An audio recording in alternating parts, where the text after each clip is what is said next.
in conditions that can be harsh, dry, and unpredictable at times.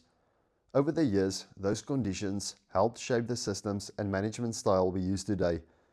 We work with multiple breeds, including Boergoats, Meatmasters, Dorpers, British Alpines, Toggenburgs, Cape Lobbyists, and several other bloodlines that fit our operation and production goals. Most of our animals spend their days grazing and browsing naturally across the velds, while certain groups are managed more intensively depending on their stage of production or purpose within the operation. For example, we use larger camps for breeding groups and ram development, smaller lambing camps where females can give birth in a calmer environment, and feeding systems where animals can receive additional nutrition when needed. Our females mostly graze naturally during the day and return later in the afternoon where they may receive supplement feed or lick depending on the season, rainfall, grazing conditions, and production stage. Our rams are also developed in a balanced way.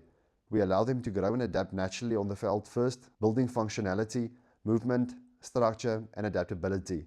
Later, once they are mature enough and ready for breeding or sale, we strategically finish them in feeding systems to improve condition and presentation. For us, it's about balance, using systems that make sense for our environment and for the type of animals we want to produce.